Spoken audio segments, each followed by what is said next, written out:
میرے نبی پاک نے فرمایا 3 کام کرو تمہیں فائدہ ہوگا. حضرت عبد الرحمن ابن عوف فرماتے ہیں میں نے اس کا تجربہ کیا اس حدیث کا, اور آپ فرمایا کرتے تھے مجھے اللہ کی عزت کی قسم جو میرے نبی نے کہا حق اور سچی کہا ہے, حق اور سچ کا ہے. حضور سید عالم صلی اللہ علیہ وسلم نے فرمایا صدقہ دینے سے مال کم نہیں ہوتا. صدقہ دینے سے مال جی کیا کرنے سے, یہ وعدہ ہے نبی پاک کا. صدقہ دینے سے پیسے, اچھا بتائے نا جی مجھے 1000 میں سے 500 دے دیا تو باقی کتنے رہ گئے؟ تو حضور فرما رہے ہیں کم نہیں ہوتے. 1000 دے دیا تو باقی کتنا بچا؟ نہیں بھائی, میرے محبوب فرماتے ہیں تو اللہ کے رستے میں 1 دے وہ تجھے 700 گنا کر کے واپس عطا فرمائے گا. نبی پاک نے فرمایا صدقہ دینے سے مال کم نہیں ہوتا, اور فرمایا معذرت کرنے سے عزت میں کمی نہیں آتی. معذرت کرنے سے عزت میں کمی, اللہ اکبر, معذرت کرنے سے عزت میں کمی. اور حد کر دی میرے حبیب نے, فرمایا تو رب کی رضا کے لیے عاجزی کر, تیرے نبی کا وعدہ ہے اللہ تجھے عزت عطا فرما دے گا. تو جھک جا اللہ کی رضا, عاجزی اختیار کر, سادگی اختیار کر, سادگی عاجزی کر, تجھے اللہ.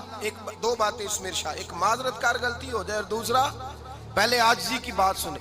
حضرت عمر بن عبدالعزیز بادشاہ تھے, سوئے ہوئے تھے, غلام بھی پاس آرام کر رہا تھا, مہمان بھی آئے تھے. غلام کی ڈیوٹی تھی ہر وقت حضرت کے پاس رہنا. اب سوئے ہوئے دیر ہو گئی, غلام بیچارہ تھوڑا تھوڑا اونگ آتے آتے سو گیا. حضرت چراغ روشن تھا, کچھ لکھ رہے تھے, مہمان بیٹھا تھا, خادم سو گیا. اب چراغ نہ آہستہ آہستہ گل ہو گیا, بجھ گیا. حضرت اٹھے, بوڑھے آدمی تھے, چراغ صحیح کرنے. مہمان کہنے لگے حضور میں نہ کر دوں, میں نہ کر دوں.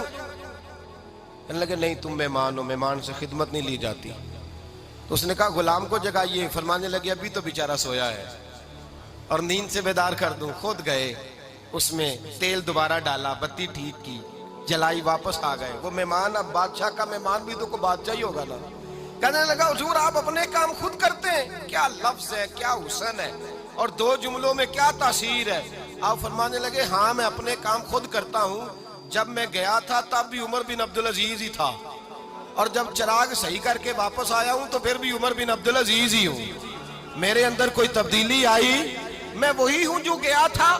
حضرت سیدنا فاروق اعظم رضی اللہ تعالیٰ عنہ فرماتے میں بیٹھا تھا, اور ابھی 3 دن ہوئے تھے نبی پاک صلی اللہ علیہ وسلم کے وصال ظاہری کو. میں بیٹھا ہوا تھا, 2-3 بچیاں آ گئی, اور حضرت ابو بکر صدیق رضی اللہ تعالیٰ عنہ کے سامنے آ کے بیٹھ کے رونے لگی. جناب صدیق اکبر رضی اللہ تعالیٰ کا بچیوں روتی کیوں ہو؟ تو کہنے لگے آپ خلیفہ بن گئے ہیں. جب سے ہمارے ابا کا انتقال ہوا تھا ہمارا ذریعہ معاش یہ تھا کہ ہم نے بکریاں رکھی ہوئی تھی. آپ روز آتے تھے, بکریوں کا دودھ دھوتے تھے, ہم پی بھی لیتی تھی, بیچ کے گزارا بھی کر لیتی. اب آپ تو خلیفہ بن گئے, کون آیا کرے گا؟ تو حضرت ابو بکر صدیق فرمانے لگے تمہیں پتہ ہے جو خلیفہ ہوتا ہے وہ تو خادم ہوتا ہے قوم کا, میں آیا کروں گا. حضرت ابو بکر صدیق روزانہ اٹھتے عصر کے بعد اور جاتے, خلیفہ ہونے کے باوجود ان بچیوں کی بکریوں کو پکڑتے, دودھ دھوتے, ان کے گھر میں دے کے آتے. حضرت فاروق اعظم جب بھی دیکھتے تو کہتے ابو بکر تو پیچھے آنے والوں کے لیے رستہ بڑا مشکل کر رہا ہے, بڑا مشکل کر رہا ہے. جگر راہ وفا میں نقش ایسے چھوڑ آیا ہوں, میں جس منزل سے گزرا ہوں وہ اب تک یاد کرتی ہے. حضرت سلمان فارسی رضی اللہ تعالیٰ عنہ صوبے کے گورنر تھے, سادہ سا لباس پہن کر, سادہ سا, بس اسٹاپ پہ کھڑے تھے, جہاں سے لوگ اندر داخل ہوتے تھے, جہاں سواریاں باندھی جاتی تھی, آج ہم اپنے زبان میں اسے بس اسٹاپ کہتے. باہر کھڑے تھے, کوئی مہمان آ گیا کسی کا, اس نے دیکھا سادے سے کپڑے ہیں, خستہ سی حالی ہے, اس نے سمجھا کوئی کلی ہے شاید, معاذ اللہ کوئی ملازم ہے. کہنے لگا خادم ادھر آؤ, ادھر آؤ. آپ قریب گئے, کہنے لگے میرا سامان اٹھاؤ. امام غزالی فرماتے ہیں جب تو علم پڑھنے بیٹھتا ہے تو یہ بھی خیال کرنا تیرے اندر تکبر کا بوٹا نہ لگ جائے, عاجزی اختیار کرنا. عاجزی, سر پہ رکھا ہوا ہے سامان. حضرت سلمان فارسی نے, گورنر صاحب نے, اس آدمی کا, مہمان کا سر پہ سامان رکھا اور جا رہے. سنو اور غور کرو. جب جا رہے تھے جو آدمی بھی ملتا, گورنر صاحب ہمیں دے دے. مہمان پریشان ہو گئے, کہنے لگے حضور آپ گورنر ہیں؟ فرمانے لگے نہیں, یہ تو میرا دنیا داری کا نام ہے جو ان لوگوں نے رکھا ہوا ہے، اصل میرا نام وہی ہے جو تو نے لے کے پکارا ہے، اصل نام وہی ہے۔ تو نے کہا غلام ادھر آ، آپ فرمانے لگے پہلے میں ایک یہودی کا غلام تھا، پھر رب تعالیٰ نے فضل کیا تو میں محمد عربی کا غلام ہو گیا، رسول اللہ کا غلام ہوں، اور جب میں نبی پاک کا غلام ہوا ہوں تو اس سارے صوبے کا امام ہو گیا ہوں، تو اصل تو میں غلام ہی ہوا نا۔ دوسرا میرے نبی پاک صلی اللہ علیہ وسلم نے ایک تو عاجزی سے عزت ملتی ہے، تکبر سے عزت، وہ جو بندہ جھجکتا ہے نا تیرے نیڑے جانے سے، تو کہتا ہے میری بڑی عزت کرتا ہے، وہ عزت نہیں کرتا۔ شیر کی عزت ہوتی ہے کہ خوف ہوتا ہے؟ بولے نا، تو نہیں نہ ڈر لگتا ہوتی کو۔ شیر کا کیا ہوتا ہے؟ خوف، اس کی عزت نہیں ہوتی۔ تو درندہ ہے، درندوں کی بھی کبھی عزت ہوتی ہے؟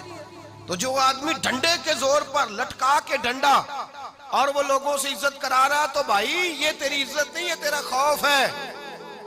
عزت عاجزی میں ہے، انکساری میں ہے۔ اور دوسرا میرے نبی پاک صلی اللہ علیہ وسلم نے فرمایا عزت معاف کرنے میں ہے۔ عزت کس چیز میں ہے؟ بدلہ لینے میں عزت، یہ حقائق ہے۔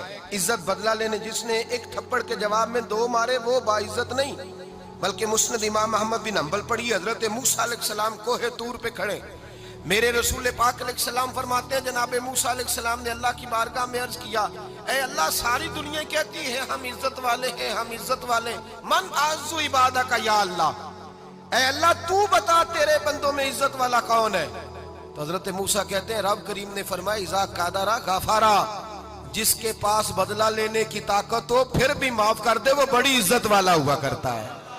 جو اینٹ کے جواب میں پتھر مار سکتا ہو، جو گولی کے جواب کے اندر 15 گولیاں مار سکتا ہو، لیکن معاف کر دے وہ بڑی عزت والا ہے۔ عزت والا ہے جو معاف کرے۔ حضرت فخر جہاں دہلوی بہت بڑے درویش تھے، سلسلہ عالیہ چشتیہ کا بہت بڑا نام، اور اس صوفی کے آپ حالات پڑھیں تو رب کریم نے بڑا ہی نوازا ہوا تھا۔ دلی کی جامع مسجد کے خطیب، اور ان کی کرامت یہ تھی کہ جو آدمی آ کے سامنے کھڑا ہوتا تھا نا اسے بتانا نہیں پڑتا تھا کہ میرے دل میں کیا ہے، بتانا نہیں پڑتا تھا۔ سامنے آ کے کھڑا ہوتا تھا تو حضرت ہاتھ اٹھاتے تھے، کہتے تھے اللہ یہ بے اولاد ہے اسے اولاد عطا کر دے۔ دوسرا آ کے کھڑا ہوا، خوشی نہیں ہو رہی آپ کو؟ دوسرا آدمی کھڑا ہوا، دوسرا آدمی، اس نے آ کے کہا دعا کے لیے سامنے کھڑا ہوا تو حضرت کہنے لگے اے اللہ بیمار ہے، وہ کہتا میرے دل میں بات تھی مجھے بتانی نہیں پڑی، اتقوا فراست المومن فإنہ ینظر بنور اللہ، نبی پاک نے فرمایا مومن کی فراست قلبی سے ڈرا کرو، وہ تو اللہ کے نور سے دیکھتا ہے۔